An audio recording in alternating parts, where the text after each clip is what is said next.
tomar esta decisión y nos contactamos con ella vía Zoom. Es la consejera electoral Carla Humphrey. ¿Cómo estás, Carla? Buenos días. Hola, buenos días. Un gusto saludarte y gracias por este espacio. Igualmente, Carla. Oye, me gustaría, si te parece bien, comenzar a decir que declarar en todo caso la no validez de la elección no equivale a declararla inválida. Si nos pudieras aclarar a una servidora y al auditorio esto. Sí, la verdad es que creo que en la mesa del Consejo nunca se puso y ninguna consejería, es decir, no hubo ningún voto para declararla inválida.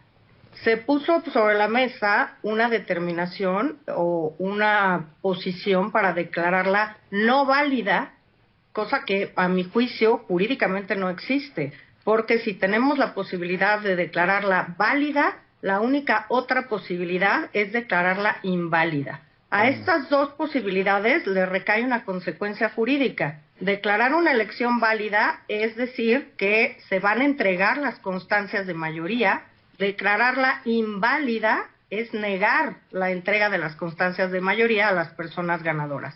La que se puso sobre la mesa es una cosa un poco a medio camino y a mi juicio hasta contradictoria. No puedes decir que no es válida, pero entregar las constancias de ganadores y ganadoras a estas candidaturas. Es decir, ok, digo que no es válida, pero de todos modos reconozco que los que ganaron, ganaron y les entrego sus constancias de mayoría. Esa no es una solución jurídica, a mi juicio, y nadie dio este paso en el Consejo General del INE. Nadie dijo es inválida la elección, que esa era la otra opción. ¿Es inválida o es válida? La no validez, pero con efectos jurídicos de reconocer el triunfo, pues es una solución contradictoria en sí misma. No puedes decir que algo no es válido, pero reconoces que quienes tú dices que no ganaron, sí ganaron y les entregas las constancias de mayoría. Es una cosa como muy descafeinada, me parece, muy a la mitad, muy contradictoria en sus términos y en los hechos sin ninguna consecuencia jurídica. Porque una decisión así va al tribunal a decir, no la declaré válida, pero ya les dije que sí son ganadores, ya les reconocí el triunfo y ya les di sus constancias de mayoría. ¿Qué va a hacer el tribunal? A mi juicio, va a decir o es válida o es inválida, pero no puedes quedarte a medio camino diciendo que no hay validez, pero que sí les reconoces los triunfos y por tanto sí les entregas esas constancias de mayoría. ¿Qué creo que es lo importante aquí? Decir que el Consejo General no se manifestó por la invalidez, que era la opción jurídica. Es decir, ningún consejero ni consejera dio ese paso de decir que la elección es o fue inválida. Se propuso una solución a medio camino para decir no es válida, pero reconozco los triunfos y les doy sus constancias. Entonces, a mí me parece que si había esos elementos, pues tendrían que haber actuado aquí así quienes los tuvieran. A mi juicio, que sí había, y lo relataste muy bien.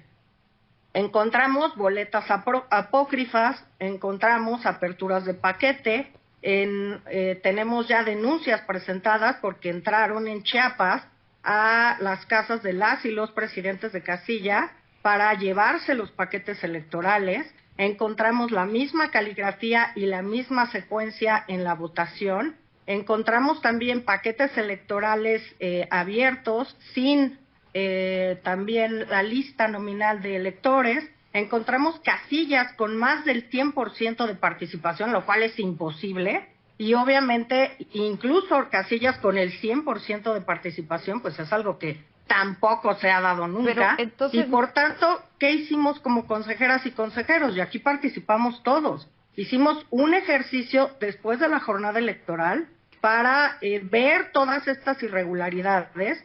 Instruimos a nuestros consejos locales para que nos informaran de esos cómputos y de todas estas irregularidades que te estoy narrando, y con esos informes determinamos que esa votación no se iba a tomar en cuenta, que eran suficientes las afectaciones al principio de certeza jurídica para no tomar en cuenta ese voto. Es decir, el Consejo General dijo, no vamos a permitir esto que está pasando, y esos votos que se emitieron en esas condiciones no los vamos a tomar en cuenta. Es la primera ocasión que el Instituto Nacional Electoral decide anular, digamos, no anular, pero no tomar en cuenta se decidió que era inviable sumar los votos emitidos con estas características a la votación. Eliminamos 818 casillas que importaban pues casi 4 millones de votos, 3.7 millones de votos, porque estaban viciados según lo que nosotros encontramos. Esa es la determinación que tomó por unanimidad el Consejo General.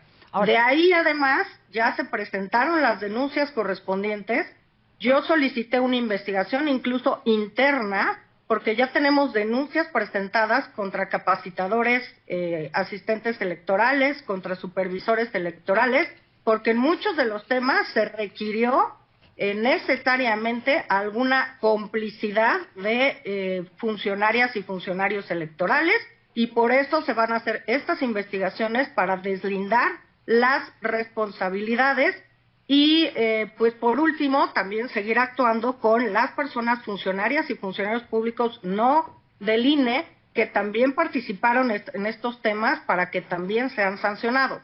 Por otra parte, respecto de los acordeones, tenemos distintas vías de investigación. La primera, se presentaron quejas y se están investigando estas, tanto en materia de fiscalización como en lo contencioso electoral.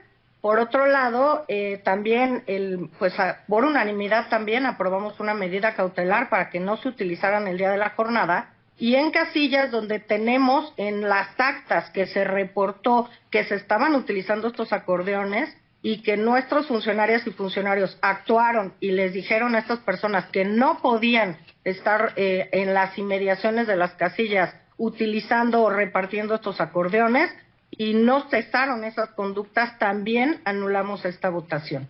¿Cuáles podrían haber sido los efectos de cuando nosotros como Consejo General ordenamos esta medida a nuestros consejos locales que nos informaran todo esto? No sabíamos la cantidad de casillas que iban a estar involucradas en estas particularidades. Sin embargo, cuando ya nos hicieron el cruce, digamos, de las casillas que habían estado en todos estos supuestos, pues se llegó a la conclusión que eran estas 818 casillas, y que esto, en función de las casillas instaladas, casi 84,000, pues no llega ni al 1% de las casillas que se instalaron en el país, y que por tanto la magnitud de lo que nosotros también vimos, pues no había sido determinante para los resultados de la elección. Podemos estar o no... Sí, perdón. Sí, perdón. No. Déjame hacerte dos preguntas sobre esto. Reconoces que hubo un montón de irregularidades, ¿no? No las suficientes, dices tú, para declarar inválida o no válida la elección. Reconocimos todas y todos en el Consejo General porque se votó por unanimidad. Pero a ti, personalmente, te pregunto. Sí, fue un ejercicio que hicimos todas las y los consejeros. Se dividió la votación por eso en distintos puntos. Todo se votó por unanimidad. Eliminar esas casillas se votó por unanimidad. Reconocer esas irregularidades se votó por unanimidad. Sí, pero lo único que no se estuvo de acuerdo, y aquí quiero ser muy clara, nadie en el Consejo General votó por la invalidez de la elección. Simplemente por la no validez. Exacto. No validez, pero con efectos jurídicos, que es entregar las constancias. La invalidez es no entregar las constancias. Pero a ti te pareció que no era suficiente para declararla no válida. Me pareció que jurídicamente, esta es una elección nueva, jurídicamente con los parámetros que hay, normalmente, y está en las leyes electorales, tiene que afectar al 20% de las casillas electorales para que se pueda determinar que es importante, se llama así jurídicamente, la determinancia jurídica en los resultados tiene que afectar al menos al 20% de las casillas. Si nosotros con esta investigación llegamos no al 1%, pues claramente para llegar a ese 20% de determinancia para que se pueda anular una elección, para que podamos decirle a la gente, a todas las personas que fueron a votar, su voto no valió, para que le podamos decir a todas las y los funcionarios de Castilla, gracias por estar ahí, pero no sirvió para nada, para que nosotros anulemos la voluntad popular, pues se necesita, y está establecido así en las leyes, una determinancia y que implique al menos el 20% de las casillas electorales en este país, que en los hechos no ocurrió. Podemos hacer otros cálculos de si las personas que aparecen en los acordeones, que hubo acordeones en todas las entidades, que hubo acordeones que no eran coincidentes, que favorecían a unas personas y a otras personas. Pero en su gran mayoría, de acuerdo a lo que también expuso el consejero Castillo, el 80 o incluso hasta el 85% de los distintos tipos de acordeones que hubo es coincidente con los resultados, Carla. Creo que fue el consejero Faz, pero el que hizo ayer esa manifestación, honestamente no sé cómo la hizo porque no nos compartió el análisis que hizo, ayer lo dijo en Consejo General. Sin embargo, lo que a mí me parece, y voy a dar, por ejemplo, resultados, es como si nosotros quisiéramos haber anulado la elección del presidente Zedillo porque ganó con el 50% de la votación, o del presidente Peña Nieto porque ganó con el 38% de la votación, o del presidente Andrés Manuel porque ganó con el 53% de la votación, o de la presidenta actual, Claudia Sheinbaum, porque ganó con el 58% de la votación, siendo además candidaturas únicas. Creo que también aquí hay que ver cuál fue el efecto real de los acordeones.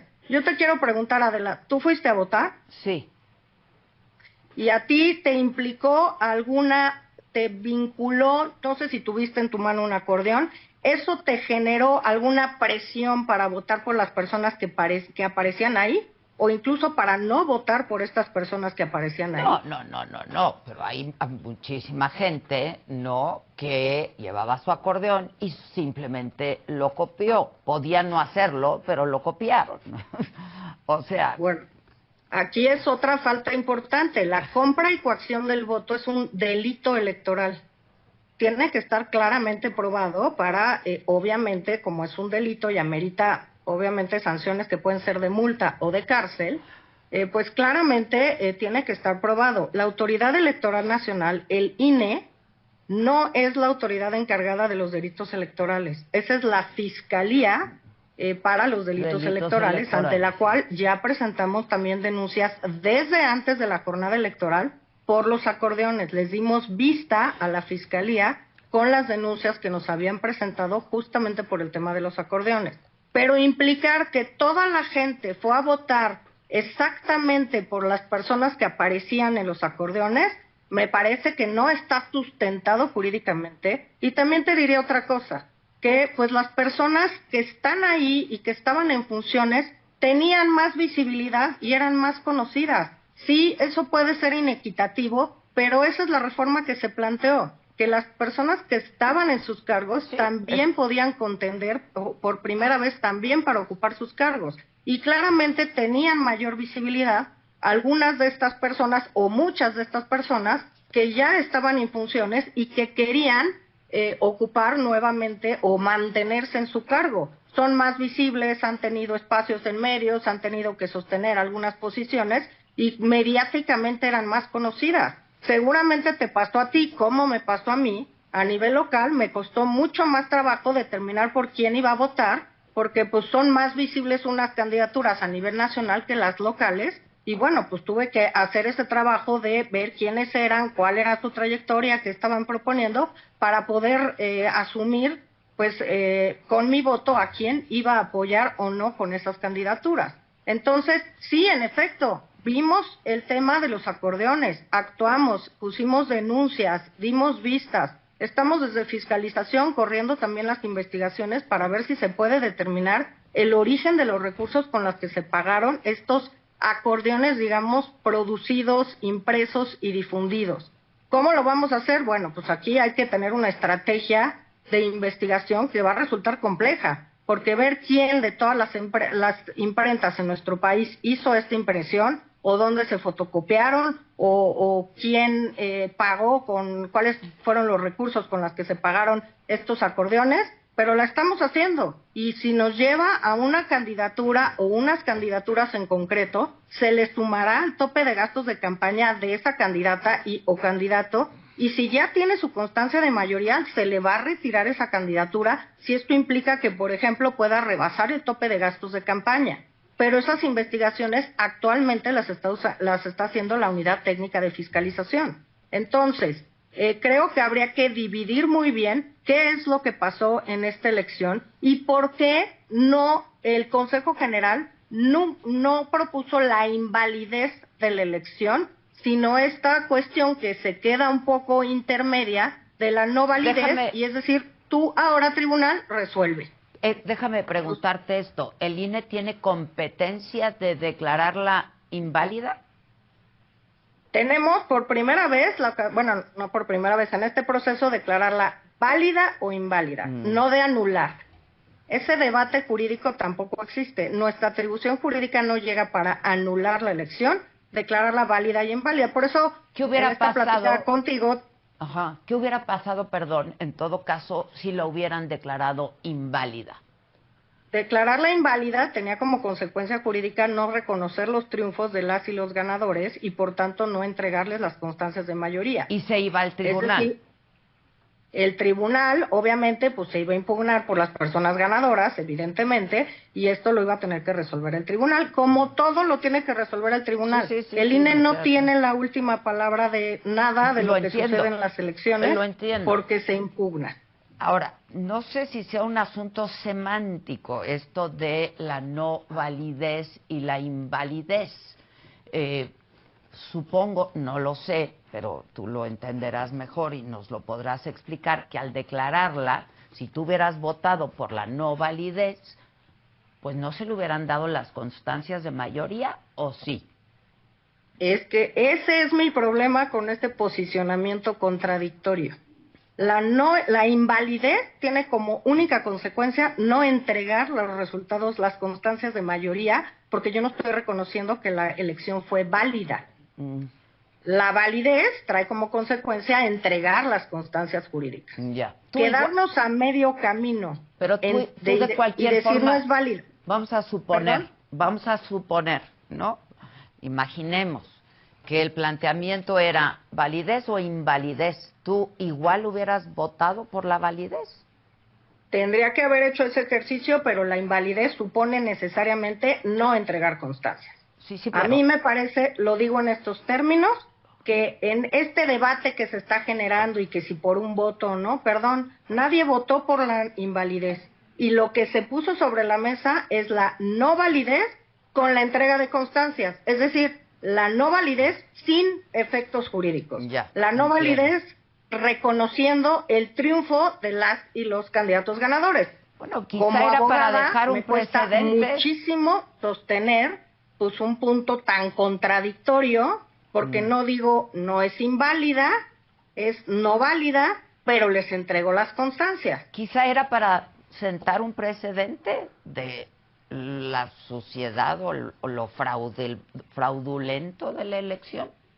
Me parece que podía haber tenido más un efecto quizá declarativo, pero jurídicamente nulo. Bueno, porque al final de cuentas ¿qué hubiera reconocieron... pasado con tu voto, Carla? Te lo pregunto. ¿Perdón? ¿Qué hubiera pasado con tu voto si el escenario hubiera sido validez o invalidez?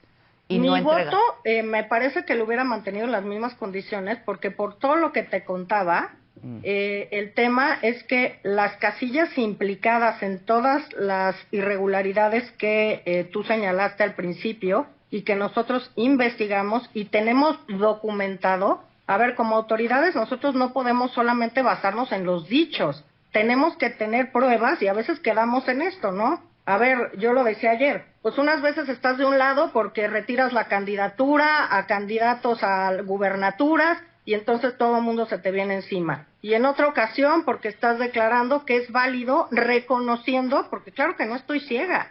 Y creo que el Instituto Nacional Electoral no estamos ciegos. Estamos diciendo muy claramente, no les vamos a permitir estas prácticas fraudulentas. Y tan no se les vamos a permitir que todos estos votos que tenemos probado, que pasaron todas estas condiciones, no se van a tomar en cuenta. Señoras y señores que quisieron violentar la ley, pues no tuvo efectos porque estos votos simple y sencillamente no se contaron.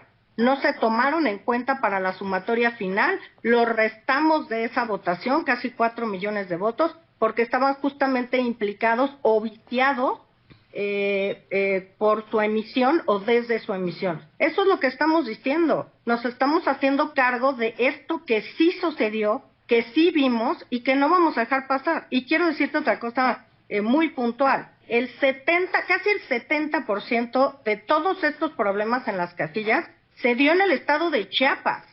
O sea, es alarmante la situación que llevamos viviendo ya en los últimos procesos electorales en el estado de Chiapas, que además acaba de convocar el Congreso del Estado a votaciones en Panteló para el 31 de agosto, que recurrentemente no se han podido realizar. Aquí claramente es una llamada de atención para las autoridades en Chiapas, que están obviamente haciendo todas estas cuestiones, y también para la autoridad electoral, que tenemos que revisar qué pasa con las y los funcionarios electorales. Yo fui una de las que más enérgicamente propuso que en la elección de 2024 pudiera entrar la Guardia Nacional y el Ejército a custodiar esa elección, porque por los acuerdos de San Andrés Larrainzar desde 1994, resulta que no podían entrar las autoridades encargadas de la seguridad nacional a ese estado a vigilar qué es lo que pasaba con el desarrollo del proceso electoral, no solamente con la jornada electoral. Y precisamente en estas mesas de seguridad transmití esta preocupación que nos han dado a conocer nuestras autoridades electorales en el estado, de que es muy difícil resguardar las elecciones y el proceso electoral con autoridades meramente locales y sin implicación de las autoridades nacionales, que ocurre en todo el país, porque el INE pues no es una autoridad en materia de seguridad, y estamos siempre de la mano trabajando para resguardar las distintas etapas del proceso electoral con el Ejército, con la Marina y con la Guardia Nacional, y me parecía que no había ni una sola razón para que no pudieran entrar estas mismas fuerzas al estado de Chiapas, como ocurre en todo el país, para también salvaguardar las etapas del proceso electoral. Ese para mí es un foco rojo muy importante. Ya, déjame volver rápidamente a la elección de la reforma judicial. ¿Dirías que este proceso que vimos fortalece o debilita la democracia? Porque hacías mención a lo que dije yo antes de que nos enlazáramos, y pues también dije que es la cuarta vez que la reforma judicial y la elección de juzgadores se queda a un voto de derrumbarse. ¿Esto fortalece o debilita la democracia? Eso por un lado. Y el que haya quedado lo de ayer en 6 votos contra 5, ¿de qué nos habla en cuanto a nuestra democracia y esta reforma judicial que recién pasó? Pues yo creo que hablar de que se quedó un voto, somos un órgano colegiado, los votos se toman así por mayoría, y en este caso pues tuvimos debates importantes al interior del Consejo General, y nunca se puso sobre la mesa, te voy a ser muy clara, nunca se puso sobre la mesa de consejeras y consejeros, que es, digamos, el otro espacio en que nosotros debatimos y de donde salieron todas estas investigaciones que hicimos. Nunca se puso sobre la mesa, nadie puso sobre la mesa de consejerías la invalidez de la elección. Absolutamente nadie. No es una idea que se hubiera platicado entre las 11 consejerías, que tuvimos varias reuniones. ¿Qué creo aquí? Que bueno, aquí pasa como no pasa en otras determinaciones, que afortunadamente el sistema electoral tiene un blindaje de una resolución jurisdiccional y de una revisión de todas las decisiones que tome el Consejo General del INE, son revisables y analizadas en sede jurisdiccional siempre y cuando haya impugnaciones. Ya hubo impugnaciones antes del proceso de la jornada electoral, después de la jornada electoral, sí, antes de que diéramos los cómputos, y obviamente pues ayer vimos que ya hay partidos políticos que ya presentaron estas impugnaciones para declarar la nulidad de este proceso electoral, que eso le corresponde jurídicamente a la Sala Superior del Tribunal Electoral del Poder Judicial de la Federación, salvo en el caso de la integración de la Sala Superior, que lo tendrá que resolver la Corte. Pero pues yo creo que esto habla que tenemos debates fuertes, sólidos, pero que nadie tuvo nunca en la mesa y nadie lo puso en ningún momento de la discusión, y que estuvimos armando y revisando este proyecto de acuerdo para declarar la validez, nadie puso sobre la mesa el tema o la posibilidad de la invalidez. Entonces, que se armó un proyecto que atendiera todo lo que efectivamente vimos, y yo creo que, a ver, hay que ser también honestas y honestos. Es un proceso electoral, o fue muy, bueno, sigue siendo, todavía no termina, muy complejo, sin tiempo, sin recursos. Para la elección judicial se nos recortó el 58% de los recursos, sí, lo sé, y lo esto habla dicho. de tener casillas con mucha mayor votación. Obviamente, estos fenómenos que vimos hubieran sido, o en elecciones, digamos, con partidos políticos, son mucho menos comunes por distintas razones. La primera, porque son casi más del doble de casillas electorales. Entonces, montar una distribución, digamos, de estas características es más fácil si tienes menos casillas que si tienes más casillas. Tenemos más funcionarios electorales, por lo tanto, determinar a qué casas tienen que entrar para robarse, porque así fue y así están presentadas las denuncias, los paquetes electorales, pues es más difícil, y además te haces de menos boletas en cada uno de estos robos, 750 versus hasta 2.250. 3, las elecciones están vigiladas también por los partidos políticos. Aquí la propia reforma limitó la participación de los partidos políticos, y por tanto no había tampoco ese contrapeso en las casillas que estuvieran vigilando que no sucedieran irregularidades o que se asentaran en nuestras actas para que se pudiera revisar después. Entonces creo que hay muchos espacios que se tienen que revisar, pero que el Instituto Nacional Electoral no podía, por ejemplo, habilitar o permitir la participación de partidos políticos porque estaba prohibida constitucionalmente. Sí. Está prohibida ahora, constitucionalmente. En que nosotros quisiéramos... No, es que en el 27 va a haber otra elección. Por eso, exacto, por eso que estamos haciendo... ¿Qué puede hacer el INE? ¿O tú harías lo mismo que ha hecho y que has hecho hasta este momento?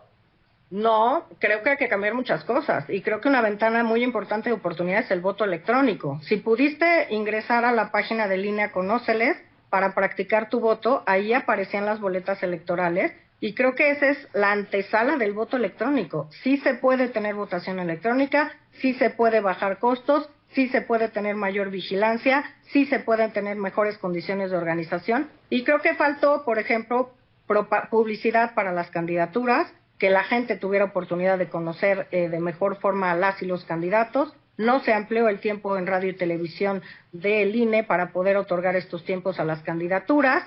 No hubo posibilidad grande de debates. Las boletas electorales son muy, muy, muy complejas por un modelo de boleta que yo voté en contra.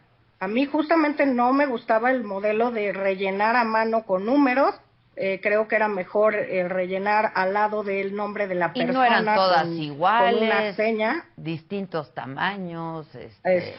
Hay muchas áreas de oportunidad, muchas, en la cancha del INE. Otras requieren presupuesto, tener más casillas, por ejemplo, mayor vigilancia en las casillas, también depende de tener más presupuesto, mejores formas de dar a conocer las candidaturas a la ciudadanía, también requiere más presupuesto, y hay muchos temas en los que el INE puede incidir, pero muchos otros en los que no. Yo he dicho que las elecciones concurrentes en 2027, con elecciones de 16 gubernaturas, más por lo menos 30 congresos locales, más las intermedias para Cámara de Diputaciones, más la otra mitad del Poder Judicial y los estados que se unan, es prácticamente inmanejable y carísima, porque tendríamos que tener 2 elecciones paralelas, una donde participan partidos políticos, y que incluso si les niega representación en una casilla, se puede anular, por ejemplo, la votación en una casilla, y otras, como estas del Poder Judicial, en las que no pueden participar partidos políticos. ¿Qué hicimos en Durango y en Veracruz? Tuvimos que montar casillas distintas para las personas de Durango y Veracruz para sus procesos de elecciones municipales y para que después fueran a votar por el Poder Judicial. Esto me parece inmanejable en 2027, porque además duplicamos estructuras, son procesos paralelos, necesitamos el doble de las personas de funcionarias y funcionarios de casillas, el doble de personas capacitadoras y obviamente con tareas a realizar que son claramente distintas, con boletas muy distintas, y con particularidades que tendrían que saber nuestros CAEs y también las propias funcionarias y funcionarios, que recordemos que son nuestras vecinos y vecinas. Muy bien, Carla. ¿Estás cómoda con tu voto de ayer? A ver, no estoy cómoda con cómo sucedió esta elección. Claro que no. A nosotros no nos preguntaron si nos parecía, y me refiero a como proceso electoral. La opinión personal de cada quien respecto de si es buena o mala la reforma, pues en mi calidad de consejera electoral me la voy a guardar, pero a nosotros no se nos preguntó cómo se tenía que organizar este proceso. Nosotros estábamos dando cuentas de 2024 en el mes de septiembre del proceso electoral anterior, cuando ya se estaba aprobando esta reforma constitucional. Tuvimos 2 meses de suspensión. A ver, nosotros tenemos multas como consejeros electorales que van casi a los 500,000 pesos cada una y cada uno de nosotros por violar unas suspensiones que en materia electoral el amparo ni siquiera es procedente. No, por supuesto que no estoy a gusto con cómo se llevó este proceso electoral. Hicimos lo que estuvo en nuestras manos para arbitrar una elección fuera de todos los parámetros y una elección que no tiene comparativo en el mundo. Pero sí con tu voto de ayer. Mi voto de ayer está sustentado claramente en que no hay evidencias documentales que puedan llegar al 20% de las casillas electorales para que se declare la invalidez. Y sí estoy a gusto con mi voto, porque la no validez jurídicamente no es procedente, es tierra de nadie, y es quedar en un camino a medias y en un café descafeinado, porque pues no reconocer la validez, pero dar las constancias de mayoría, pues el efecto jurídico es el mismo. Les estás dando tu hoja de que son ganadoras y ganadores a las personas que van a ocupar el poder judicial. O sea, ¿te parecía ocioso? ¿Perdón? ¿Te parecía ocioso?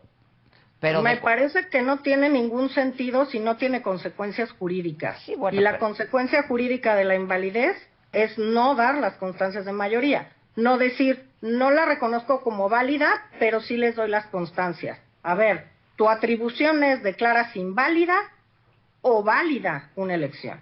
Y la consecuencia es, ¿reconoces a las y los triunfadores o no los reconoces? No, declaro no válido, pero les doy su constancia de mayoría. Pues ese jurídicamente no es insostenible a mi juicio.